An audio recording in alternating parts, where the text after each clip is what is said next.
All right, we're back here on campus here at Appalachian High School, and Coach got out of the gates with a 25-0 victory. It had to make you feel good about the guys to not only execute, but to get a shutout in the opening game. Take us back to last Friday night and how it all transpired. Last Friday night, early on, little attrition going on. We're fighting back and forth. Polly Pond was pretty good size up front.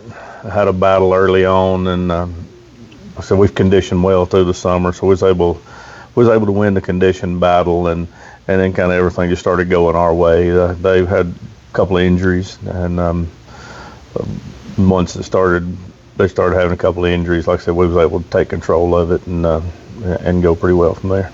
The conditioning ain't no joke, Coach. Out here in this heat, and you talked about it. Maybe you guys practicing out there in the on the baseball field when it's 10, 15 degrees hotter, paid off for you. Talk about that a little bit, and how, I can't remember, was it Vince Lombardi said, what was it he said about weakness?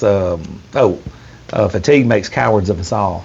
And so like when you get tired, there ain't much you can do. Talk about that, though, how your guys stepped up to the plate. That's got to make you feel good as a coach. It does. Like I said, we do a little different routine than most people on our conditioning, and we do it all summer long, pretty relentless. We build up, and we're up to about 14, 16 reps on our conditioning, and we do it twice a day during practice.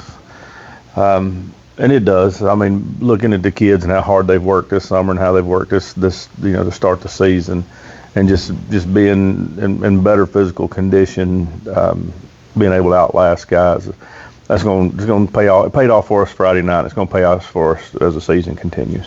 Coach, who you got with you here today? This is Sam Stidham. He's a 10th grader, plays wide out and defensive back. This is Ian Putman. He's a junior, plays wide out, defensive back, quarterback. Both of these guys kind of jack of all trades for us. Swiss Army knife guys. These guys are kind of like Braden was the other day. If there's a team, they're on it. They're out there. They are there. Well, guys, take us back your games last Friday. How you performed individually.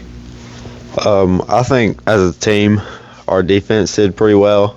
We still have a good bit of stuff to work on offense, but just as far as like individually goes, wide receivers, we gotta run the RPOs and block better, and defensive backs, I think we played pretty well. We just always gotta get better. I think our defense really stood up good to them, and that we need to work on a couple things on the pass plays and read out of the backfield, but offensively we need some more work on the receivers and stuff like that. It's the little things and pass coverage and stuff like that we could use some work on too. Could you guys feel that your conditioning kind of took over the game eventually? Can you talk about that a little bit? Yeah, around the third quarter, they started shutting down pretty quick, and we were still in the game. We kept pushing along. We started scoring more, driving down the field a lot faster because they started giving up at about the fourth. The game was pretty much over then. Gotcha. Yeah, I could really tell the difference from playing in past years. Like this year was like, by the time the fourth quarter came around, I was not as tired as I normally was, because that condition really helps a lot. And then their side, they were just like cramping the whole time, and that really just like separated us from the end of the game. Let me ask you guys a question, especially from a defensive standpoint. To see you get a shutout, that's got to make you feel good. Not only did you get in there and execute to the standard where they didn't even score a point. Can you talk about that and just your defensive effort overall as a team last Friday? Yeah, it was great. I think the shutout will definitely motivate us to try to not like let other teams score as much. Just keep the shutout going. And I think defense plays a big role in a game, so that shutout really meant a lot, and it'll hopefully keep going. Yeah, defense did really good, and defense wins you games. Offense helps out a big lot. Oh, my bad. But you really got to have a defense to win football games. It's a big part of it. It takes you a long way.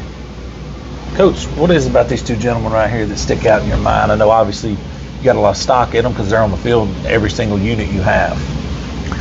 These are both guys like we talked about last week. You know, we have a leadership group here. Both of these guys are on our leadership team. They're leaders on the field, off the field, in the weight room. Like I said, they're the guys that's not telling people what to do. They look at their teammate and say, "Hey, I'm going to do this. Why don't you come with me?" Like I said, just lead by example. You know, guys that you take. Well, you know, I'd take these guys anywhere.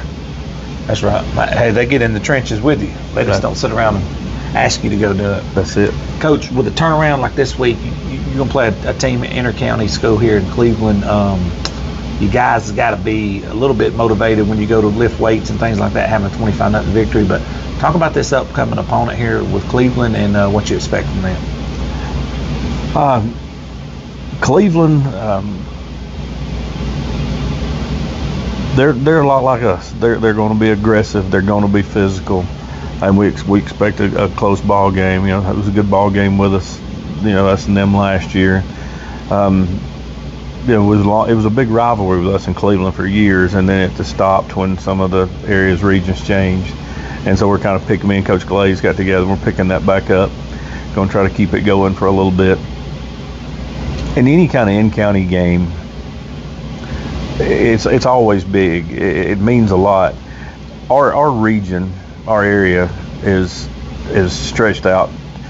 I mean, we go from here to basically the Georgia-Tennessee corner. It's crazy. We have, because Valley Head, Ider is both in our region. So when you play those guys, it means a lot because that's how you get to the playoffs.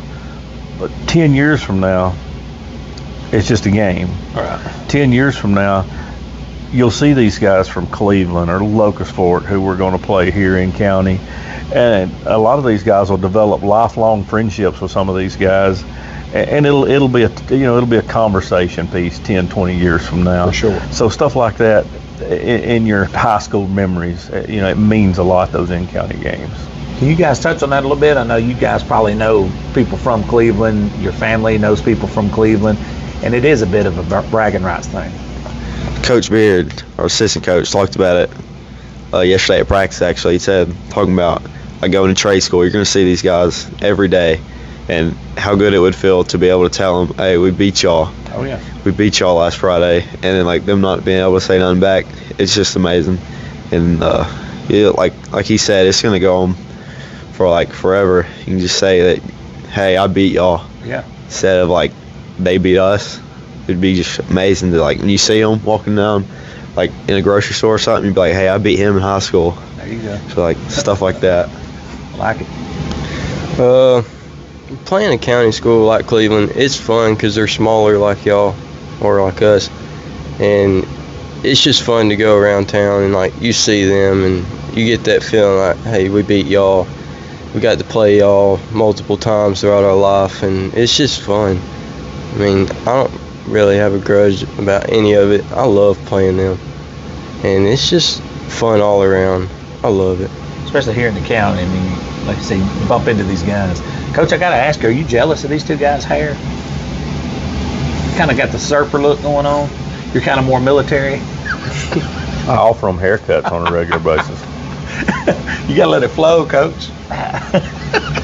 I'm not sure about the new style when there's no, when I was growing up, it was a mullet. You had everything short in the front, long in the back, and now they walk around with hats on, and you got everything hanging out of the front, nothing in the back. They got similar hair. I had to ask you. Me and you's got similar hair, and they got similar hair. Oh yeah. Coach, before we shut it down, man, just kind of final thoughts on this upcoming week here with Cleveland being 1-0, and what do you got to get done between now and kickoff? Well, like I said, we're both 1-0, us and Cleveland. Appalachian Cleveland throughout history. I mean, it's always a good game between the two of us. I know, Coach Glaze and his staff, they're going to have their guys ready, and they're on the other end of it looking just the same way we are. They want to have the opportunity to say, "Hey, we beat you." That's if right. we meet, some of the kids see each other in town. And like I said, they prepare them well. They do a good job with those guys, and like I said, they've got some pretty hard-nosed kids over there that'll get after you pretty good. And so, like I said, we're just kind of we're having to work on us, making sure we're polished. Like I said, we're doing a little extra work with receivers and stuff this week, and really getting into our DBs, and just this week we're focusing on us, making sure we're right, making sure everything's together, and like I said, crossing our T's, dotting our I's, and getting ready for Friday night here on the mountain. Coach, I appreciate you guys sitting in, you guys as well. Thank you guys so much. Looking forward to being out here each and every week moving forward. Thank you. Hey, we appreciate it.